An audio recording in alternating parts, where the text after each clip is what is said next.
please make sure that you unclutch. So unclutch again and again, because these are things that play on your mind. These are things that stop you from manifesting these powers.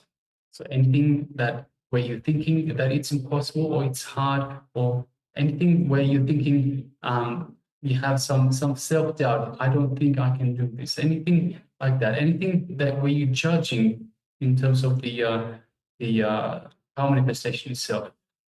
Even saying this power manifestation is not as good as other, or anything like that, anything that the mind throws at you will get in the way. So please make sure that you unclutch from these as you're doing the power manifestation. Continuously unclutch. So again, what do we mean by unclutching? Just become a witness. The thought comes up, the impossibility, the self-doubt, whatever comes up, let it come up. Don't get involved in it. Do not read into it and entertain it. Once you entertain it, it will become a full-blown distraction. So just observe it as it comes up and just let it go back down by itself. If you don't pay it attention, just like a flower, for example, you don't give it water, it will die. Similarly, the thought will come up, you don't give it attention, then it will just go back down by itself. So again and again and again, unclutch. Come back to this space of unclutching. Come back to this space of, the more and more you unclutch, you will find you come to a space of restful awareness. Restful awareness where you are comfortable in a zone with limited thoughts, with a small number or even zero thoughts. And this is when you find your connection to Paramashiva, your connection to your true self. So your true self is Paramashiva. So this is again and again, continue to unclutch until your mind comes to a restful awareness. And from this space, the powers manifest. So yes, take a moment, and in a moment we'll be revealing, we'll be sharing what was the actual page number 240 of the Science of Living Enlightenment.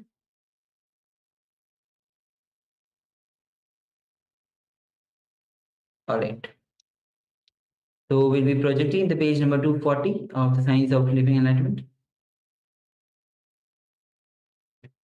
Yes. So the book starts at the top. Losing confidence in you take away life itself from you. Please listen. Others losing confidence in you takes away the wealth of life from you. You losing confidence in you takes away life itself from you. How many of you are recognizing it? When you break the words you give to others, they lose confidence in you. When you break the words you give to yourself, you lose confidence in you. If you do not honor the words you give to yourself again and again, then the habit of not honoring the words you give yourself becomes part of your muscle memory. Losing confidence over yourself becomes part of your muscle memory. That is why even your willpower cannot heal your body. I see this many times in my experience with people. Some people come out of even cancer with their willpower. Some people can't get out of their simple cough or headache, even with all their meditation and everything. It's because the power of completion, integrity. If you are in integrity with you, any word you give yourself, even your muscles will listen to it. The word you give yourself is the bone structure you form for your life. You have to honor. If you are not able to honor, even by giving your life, at least you have to complete it. The words you utter towards yourself, the words you give to yourself, can be nectar or poison.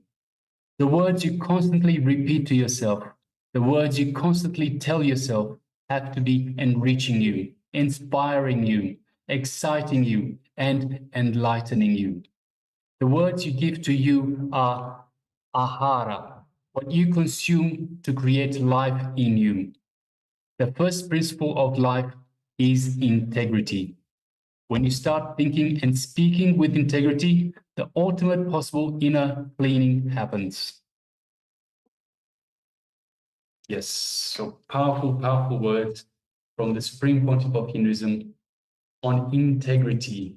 Integrity is very, very, very important to us. It is our bone structure, the bone structure that we create for our life. Through integrity, as Swamiji pointed out, through integrity, people walk out of diseases like even cancer. But if you don't have the integrity, then your health issues, you will have health issues. Even with just a common cough, you won't be able to get up. So integrity, very important principle, very important part of your life. That's why we have gone through exercises about finding out, identifying places where, or situations, aspects of your life where you have not been in integrity, where you have been inauthentic, you have not kept integrity for the words that you uttered to yourself and to others. We can't stress it enough. It is so, so, so important. All right. So with this, let's move on to the next session, which is going to be on mysticism and philosophy. Now, both of these are two distinct yet interconnected paths of understanding.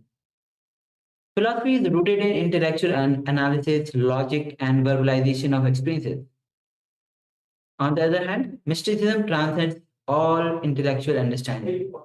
It is from the oneness, from the higher states of consciousness that manifest. Mysticism involves direct experience and communion with the divine and direct initiation by the Guru. So let's enter into this relation by Swamiji on mysticism and spirituality.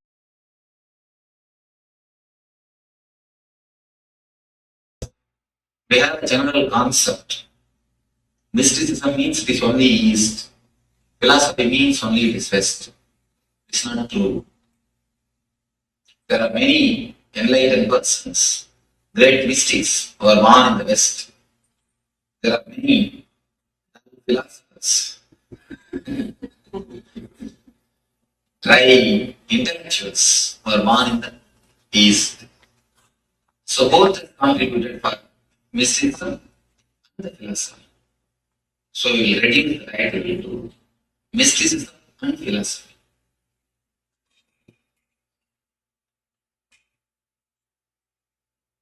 What is mysticism and what is philosophy?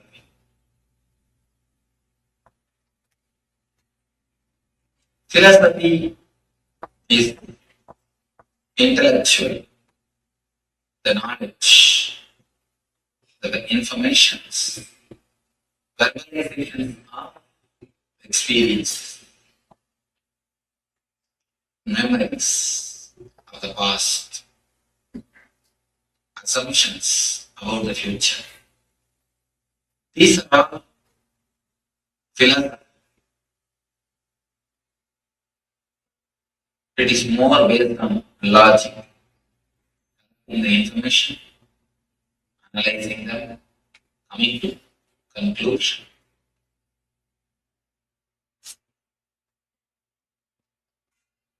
Mysticism is more like transforming your life.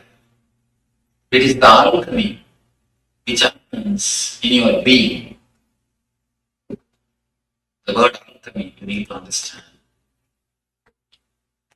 Alchemy is the science through which they used to make lower metals to the higher metals. Copper can be transformed as a gold. Mercury can be solidified. The lower level metals will be raised to the higher level metals.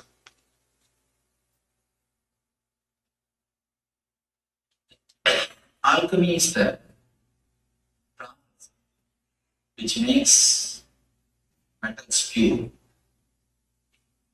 The transformation of the inner being, I call it as ultimate alchemy. Alchemy which happens inside your being. A man becoming God, devil becoming divine. The words becoming realization. This process, I call it as mysticism is more to do with alchemy. If you have a problem, physically, mentally, or spiritually, philosophy deals it, and how mysticism deals it. If we understand, then we will be able to have a clear view about philosophy and mysticism. The angle of philosophy, the angle of mysticism. Enlightened people always called their philosophy as darshanas. Darshana means you need to understand. Darshana does not mean philosophy. Darshana means whatever is seen. Whatever is seen, they are recorded. Those things are always called philosophia. You word. Philosophia, not philosophy. Philosophy is born out of mind. Philosophy, mysticism is born out of no mind. Philosophy is born out of matter. Mind is nothing but matter. Mind is nothing but biocomputer. Philosophy is born out of biocomputer. Mysticism is born out of bioenergy. Mysticism is the outcome of enlightenment. Philosophy is the outcome of intellect. Philosophy comes from intellect. Mysticism comes from intuition. Philosophy has got only 120 degree vision. Mysticism sees in 360 degree. That is why the mystics are always represented. The statues or the photographs of mystics is represented always with the third eye. Krishna, Shiva, all the mystics, you can see there will be diagram. The third eye will be there. Third eye means the vision of 360 degree. All the sides they will be able to see beyond these two eyes. With intellect, you can touch only the level of head. Intellect is like a communication. Philosophy is a communication between teacher and a disciple, teacher and a student. Mysticism is a communion between master and disciple. Philosophy is a communication between teacher and student. Mysticism, communion between master and disciple. To learn philosophy, just your head is more than enough. If you are a little bit attentive, that is more than enough. Nothing else is necessary. If your logic is sharp, you can learn philosophy. But to learn mysticism, it is not even learning, it is picking up. To have the mystical experience, you need to put your whole being. Whole being is necessary. Just an intellectual understanding is not enough. If you are in conflict, if you are in confusion, be very clear. Still you are intellectual or philosophical, not mystical. The danger, people think themselves as mystics or they are mysticism, but they are intellectual or philosophical level.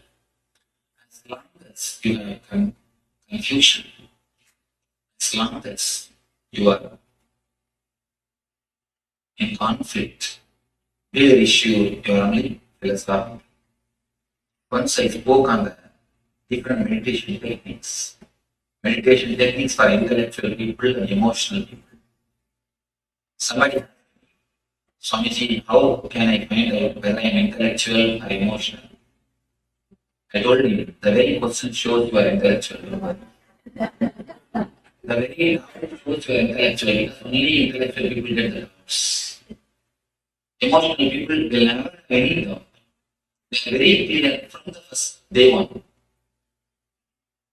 So you can be sure, if you have a doubt whether I am mystical or intellectual, be sure you are intellectual. Any conflict, because philosophy is the outcome of conflict. Mysticism is outcome of love.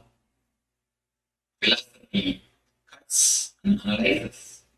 Mysticism unites and heals. That is why mysticism is always represented by the word yoga. Yoga means union. Yoga means union. And again, unites and heals. Of course, philosophy has got its own use, utility. That is why we let the philosophy be alive. In the whole world, philosophy is the language. Doubt is the language. Logic is the language which can win, which can bring you bread and butter. But unfortunately, man cannot live only with bread and butter. If man can live only with bread and butter, we don't need mysticism. Philosophy is more than enough. Unfortunately, man cannot live only with bread and butter. We need something more than philosophy. If philosophy can satisfy, libraries are more than enough. There is no need for anything more. No need for churches, temples, mosques, monasteries. If philosophy is sufficient, libraries are more than enough. But philosophy doesn't satisfy. The language of the outer world is philosophy. In the outer world, if you want success, you should know the philosophy, logic, how to doubt, how to question, how to analyze, how to cut. In the inner world, the very language is different. For the inner world, you need only mysticism, help of a mystic. If you try to test a rose flower with that stone, what will happen? There was a man who was a goldsmith, went to his friend's house. The friend showed, see, such beautiful roses, how nice they are all. This man asked, I wanted to test whether they are original roses or this man said, go and touch and feel. You can understand whether it's original or rose or plastic. Goldsmith said, no. According to our profession, we test only through touchstone, just by touching. So he started plucking the flower roses, rubbing it against that touchstone. Using the touchstone, can you find out whether it's original rose or not? No. Touchstone is useful to find out the gold, find out the originality of the gold, to work with the gold, but not with the roses. Philosophy, logic is like that stone. It is useful in the outer world with gold, but never in the inner world, the inner lotus. With the inner lotus, that stone cannot do. The language is totally different. The life has to be totally different. If you want to learn philosophy, you can learn just by words. Verbal language is enough. But mysticism can be learned only by body language. That is why the mystery schools, they call it in Sanskrit Gurukula. In mystery schools, always it is recommended The disciple should stay with the master. The disciple should stay with the master throughout the day. From morning till evening, disciples are requested to stay with the master. If you want to learn something verbally, you don't need to stay. The concept of school and concept of Gurukula is totally different. In school, you learn philosophy, you learn words from teacher. Whatever may be the teacher's character, you don't need to bother about it. Whatever way teacher may live, you don't have to worry about it. If teacher can repeat what is in the books, that is more than enough. You don't need to bother anything else about the teacher or the teacher's life. Just if he or she repeats what is in the book, you will learn, come away. That is why schools are always part-time. But mystery schools, when you want to learn something mystical, mysticism, you always need to be with the master. Here, verbal language is not useful. Here, from body language you learn. It is more by its presence than by its words. It is more through communion than by communication. Communication became useless in the presence of the master. I tell you, whenever you feel you have understood something from master's words, be very clear. Be sure you are misunderstood. Whenever you feel the satisfaction, oh, I am learning so much from Swamiji's discourses, be very clear you are not learning anything. Somebody asked me, Swamiji, I do not know English. Can I come to your class discourses? I told him, you are the right person to come and sit there. At least you know you don't know. People who know the language, they think they know, but they don't know. That's really it's a bad condition. If you know, at least you don't know. You know you don't know. If you don't know that you don't know, you don't even know you don't know. Most of the time, if you think you are learning something from me, you are getting something by attending these discourses, be clear you miss much. The importance of being here is not to listen to my words, but to listen to my silence. Not to listen to my words. If you listen to my words, you will miss the greatest thing which you can have from me.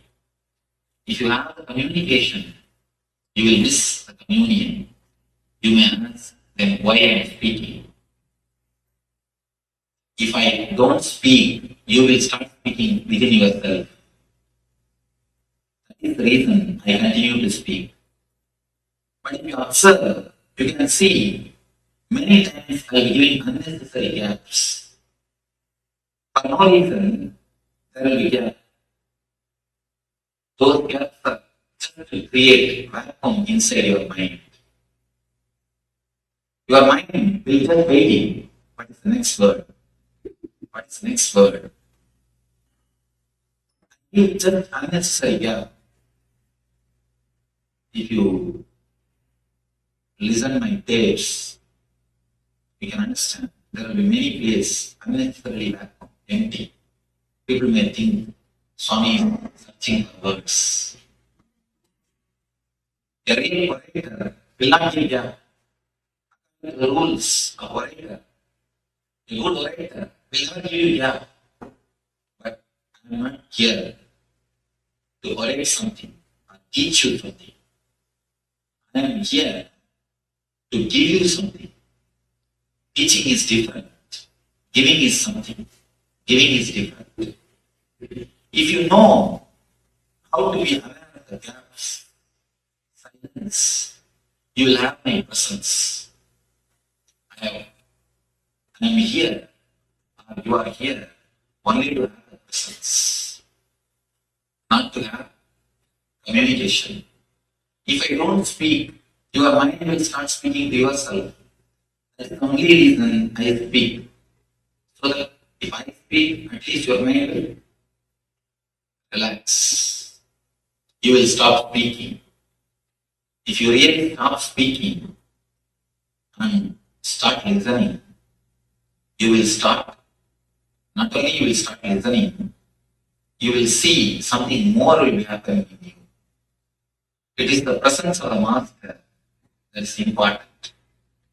You think you are learning, you are missing.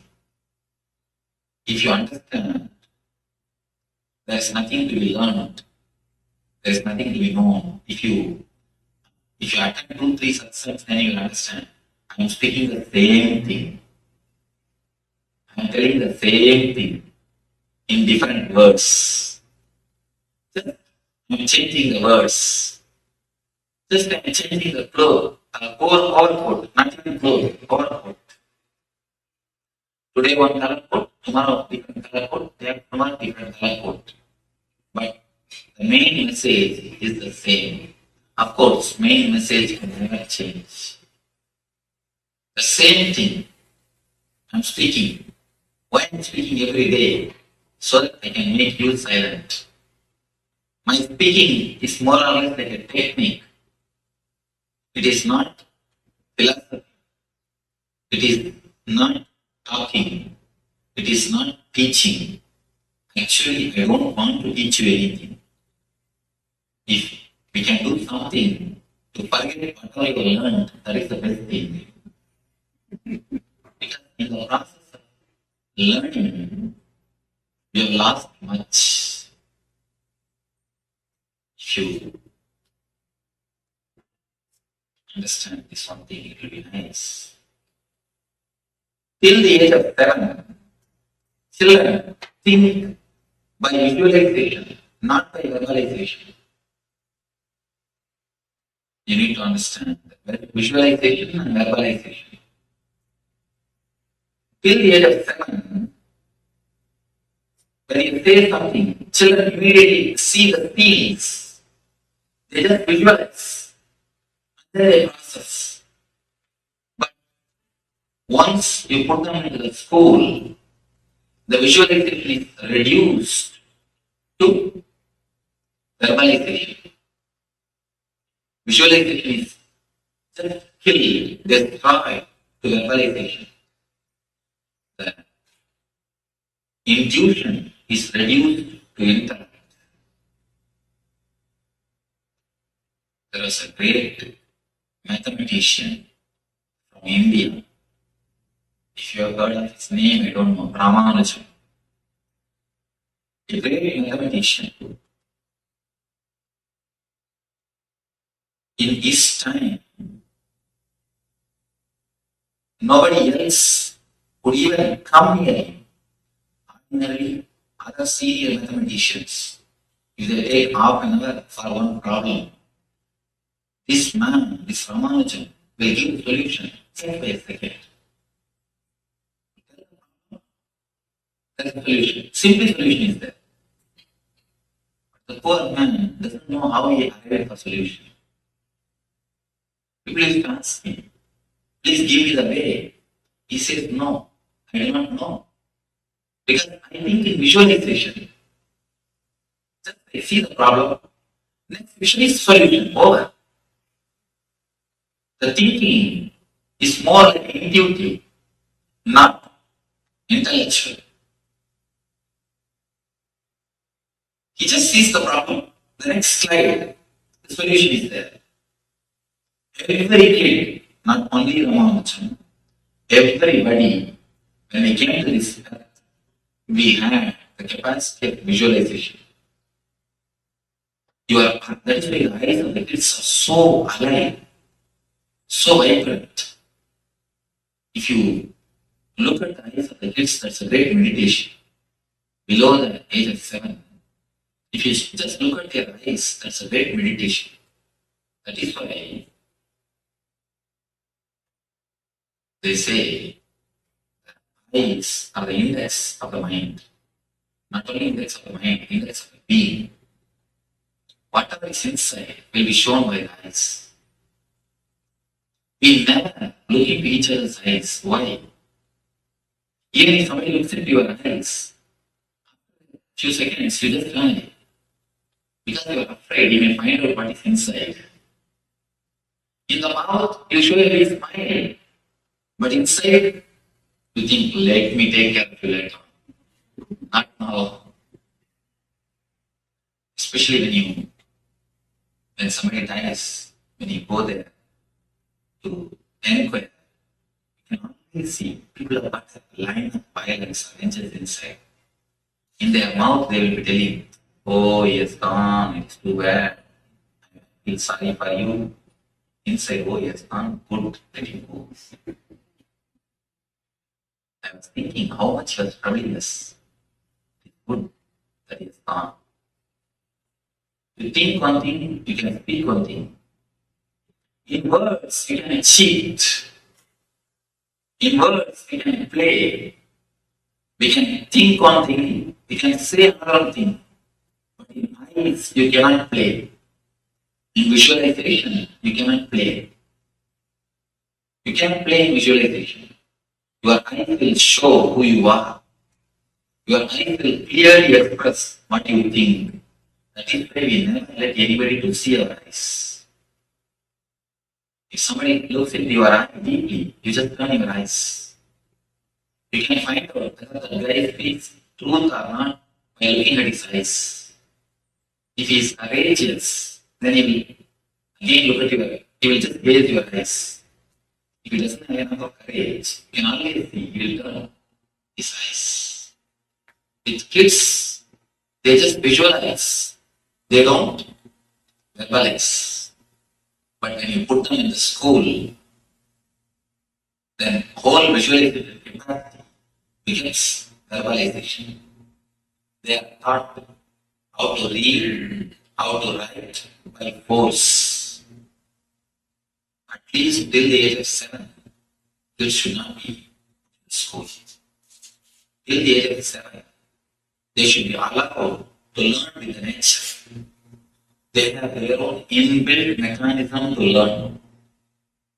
They learn from the trees, learn from the nature, learn from the father, learn from the mother. They have their own method to learn. If we let them learn till the age of 7, the visualization will never become verbalization. Capacity to have the intuition will be retained. But when you put them in the school, the visualization turns into verbalization. Then they start thinking in words. The mind starts working with words. With words, you take long time. With words, you take too much of time to come to any solution. That is the difference between Ramanujam and other mathematicians. Ramanujam thought in visualization. The other persons thought in verbalization. The greatness of Ramanujam is he never went to school. Actually, he had never went to biology school. So that he could retain his visualization capacity, his innocence. When the visualization becomes verbalization, you can understand. Instead of being vibrant, will become vibrant. Then visualization is turned to verbalization. It is almost like a psychological castration. I'm using a strong word, but it's truth. Psychologically, the man is castrated. The being is castrated. Because with visualization, any problem, you will have immediate solution. With verbalization, you have to go through a long process to come to a conclusion. Verbalization belongs to logic. Verbalization belongs to head. It is easy to have, but visualization is difficult. A man who has got a visualizing capacity will have a tremendous freedom. He will be so ecstatic, joyful. You cannot put up with him. That is why, from the time immemorial, all the enlightened masters are poisoned, crucified, thrown, the stones are thrown, they've been thrown out of the country from Shankara, Buddha, Jesus, Krishna, every master. Of course, when the disciples write the history, they try to change. But if you see the truth, you cannot tolerate a more than person among your society and amongst us. We feel too smart in front of them. That's why we even reduce the visualization capacity of the kids to verbalization. Once they become just like us, buffaloes, we feel comfortable. Till we met the buffaloes, we don't feel comfortable. No parents feel comfortable. Comfortable with the energy of the kids. They roll this side, that side, do this, do that. You always feel uneasy. You try your best to control them. You try your best to suppress them.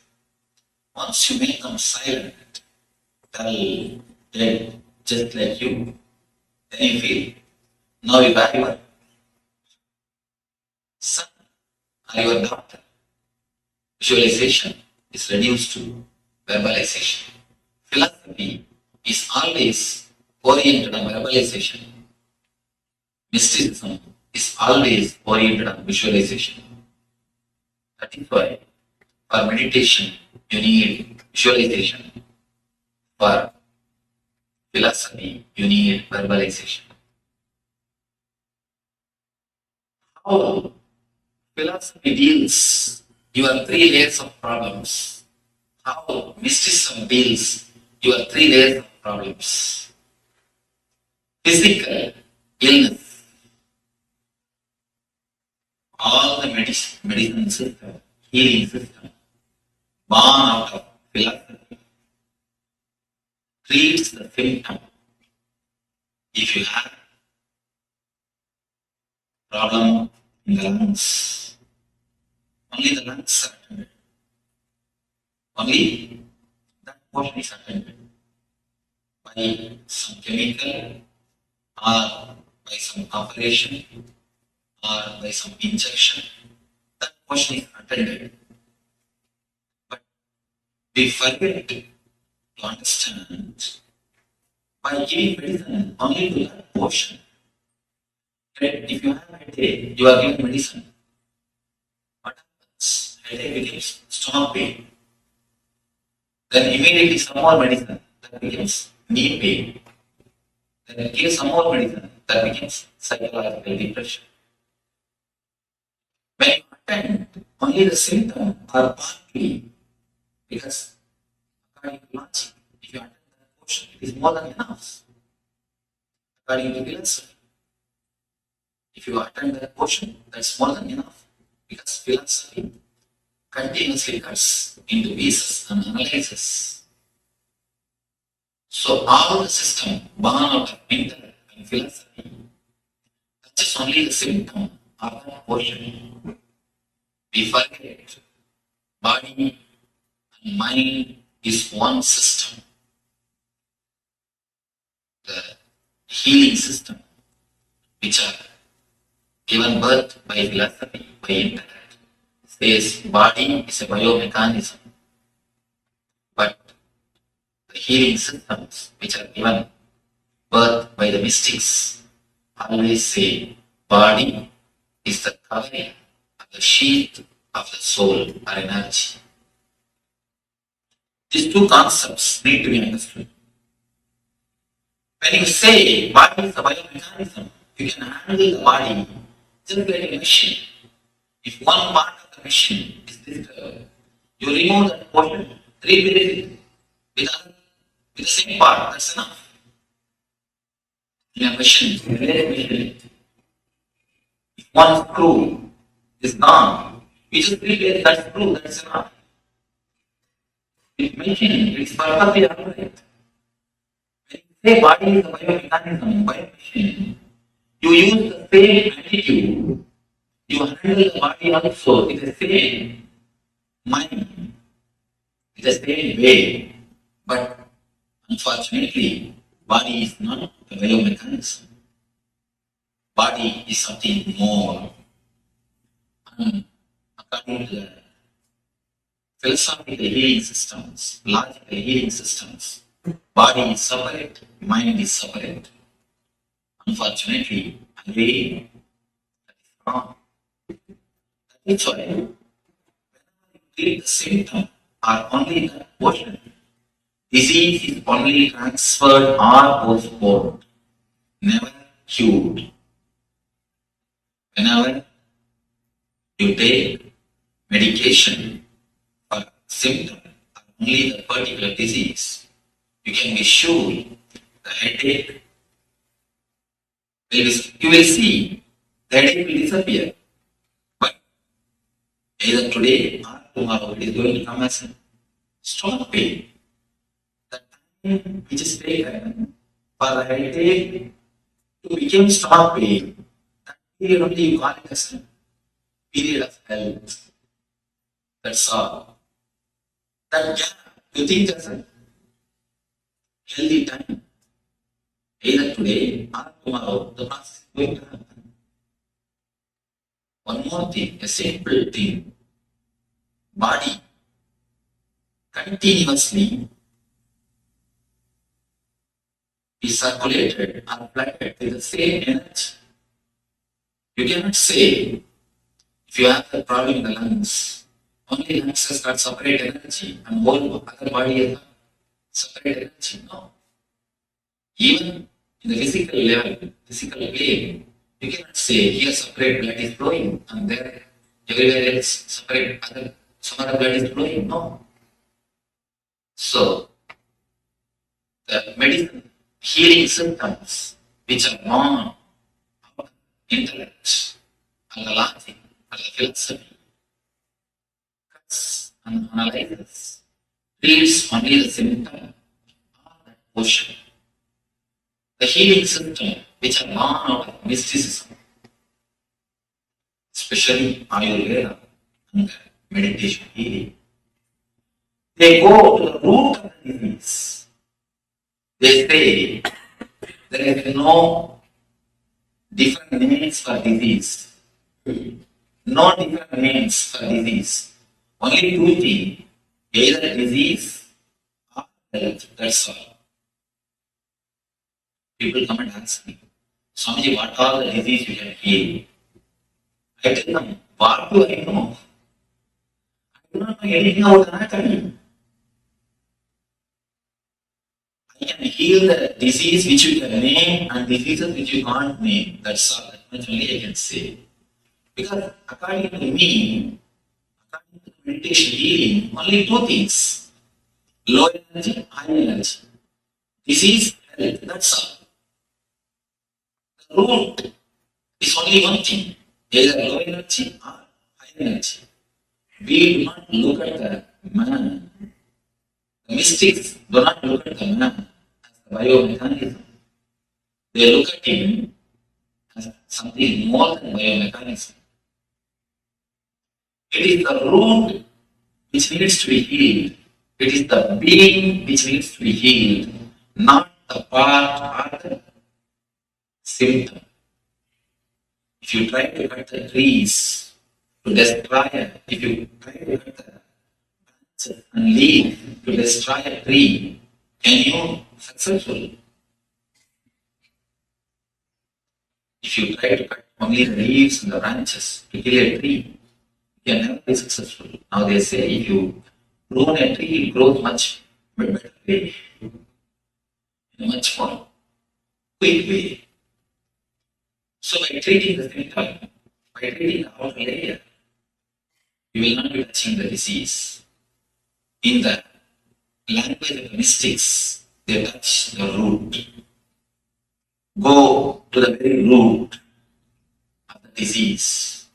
Go from where disease starts, where your being and mind is not easily each other. The root of the disease is uneasiness between your mind and your being. Uneasiness only creates this easiness in you.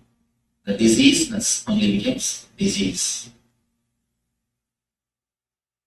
The healing symptom which are given birth by mystics look at the being as a whole. Whenever you are whole, you are holy. Understand this thing. Whenever you are whole, you are holy. They look at the very being, at the very root, from where the basic disease is appearing, from where the cure can happen, from where the root is coming out, from which point you can remove the very root. The approach to the body or to the human being itself is totally different from the language of mystics. That is why for any disease, the same healing, you may think how the same healing can work on any disease. Because there is no too many names. How many names you make, it is only one thing. Low energy, high energy, that's all. When the energy is attended, many people come to me for healing. They would have come to get healed some problem in the heart. But after 2-3 days, they come and report to me, Swamiji, my stomach pain has disappeared. I had a tumor in the hip that has disappeared. How it is? I didn't tell you about that. I always tell them, never think disease are separate. You have 2-3 disease. Never think you have 2-3 disease. Disease means it is only one. It is only one. Low energy, that's all. The whole thing can be classified under one category, under one thing. So when you touch the root, you heal the disease. Whenever you touch the symptom or the part, you only transfer or postpone the disease. When you touch the root, only then you heal it, you cure it. So the mystic's approach towards the body is given birth to Ayurveda and meditation healing. Whenever it is necessary, some chemicals to be supplied from outside, they give the Ayurveda medicine. Whenever it is necessary, some negativity to be removed from inside, they give the meditation. So the meditation and the medication both are the root of holistic idea, holiness, wholeness. Mystics look at the mind, look at the man in a different way. Philosophers look at the body, look at the mind in a different way.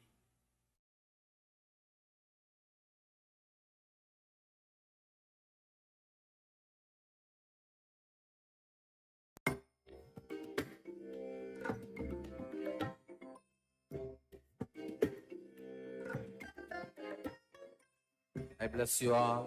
Let you all open all your 3 eyes and manifest the powers of Mahasada Om Nithyananda Paramashivoham Om Nithyananda Paramashivoham Om Nithyananda Paramashivoham Om Nithyananda Paramashivoham Om Nithyananda Paramashivoham Om Nithyananda. Yes, Nithyananda. So much about the mysticism and spirituality. So without ado, let's enter into the internalization exercise, where you'll be penning down 5 incidents from your life today. Where you did the mistake of interpreting it with your past conditioning, bringing wrong understanding because of your past conditioning, and seeing how your mind is behaving, how your life is happening in you. So this exercise is all about whenever as you look down the 5 incidents just from today, just look at those incidents and where you did the mistake of interpreting with your past conditioning. Means you took the decision or you reacted out of past conditioning, not out of the present condition or the present intelligence. But because past conditioning overtook and you connected this incident with that connection, with that incident, and you reacted accordingly. So bringing wrong understanding because of your past conditioning. So the moment you connect with the past conditioning, you are clutching to the past incident, and see how your mind is behaving and how your life is happening in you. So let's take a moment, have the pen and paper with you, and let's enter into this internalization exercise.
What is really taking us away from being centered on bliss? See, we don't even have to bother or struggle to correct ourselves. The big problem is, before we even understand the depth of our problems, we start to correct it. And this is where the problem starts. And unfortunately, the problem never ends. If we just understand the depth of the problem first, that is enough. Suddenly we will see the transformation. So let us just sit and write where you came to the wrong conclusion in, in these 5 incidents that you wrote down in the first step because of your past conditioning, and now understood when you looked into the whole thing with restful awareness.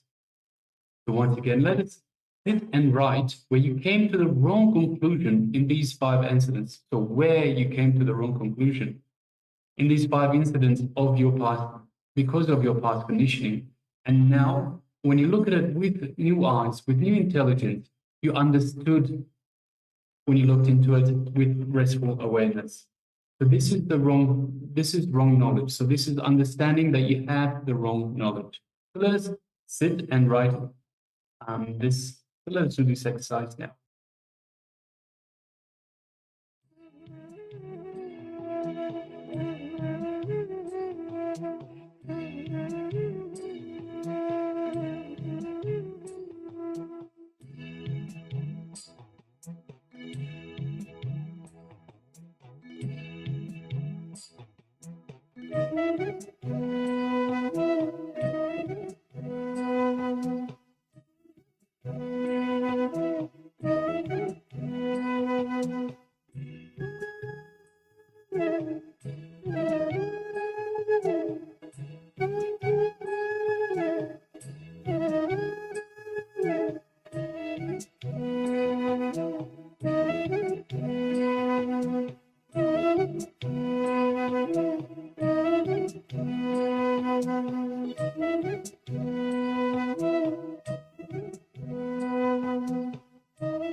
Now, look into yourself, all your sufferings, all means all, is this one problem, carrying.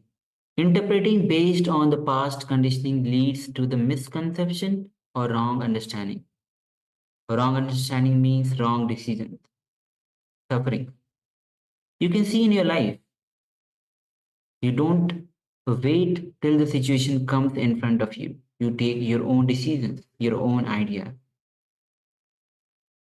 So let's take a moment and look into yourself. Please continue.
Yes, welcome back.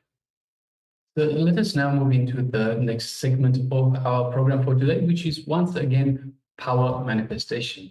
And today we are manifesting the power of quantum memory. So quantum memory is an exciting power manifestation because you can just pick up, think about it, you can just pick up any book you want, any book at all. You can go to the shop, you don't have to buy the book. You can just pick up the book and flip to a page, connect to the page itself, connect to Paramashiva, to Swamiji, and download all the information.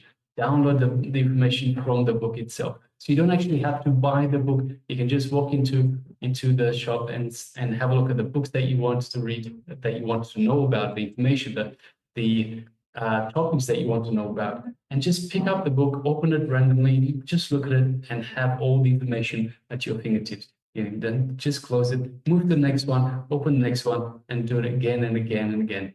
So much information that you can have for free. Nothing, no book to buy. It is such an exciting power to manifest. It is very useful, and it has been proven. Swamiji has done it a number of times, and we also have the story about Vivekananda, he's picked up a book, and then somebody asked him questions about that particular book, and of course, because he knew all the information, he downloaded all the information. All the information was available to him and answered every single question about this book that he's never read before in his life. So let us get ready and let us practice. Let us get into this power manifestation, the power of quantum memory. So let us sit comfortably with the head, neck, and spine in a straight line. Let us just unclutch from any thoughts. So let's drop any thoughts, just be a witness. Any thought that comes up, any emotion, any worry, any self-doubt, any thoughts of impossibility, let's just drop these. Let's just unclutch from these. So anything that comes up, let's unclutch again and again and again. Come to a space of unclutching. Remember every time, consciously say to yourself, remember every time that a thought comes, you will remember to unclutch. So say to yourself, I will remember to unclutch every time a thought comes.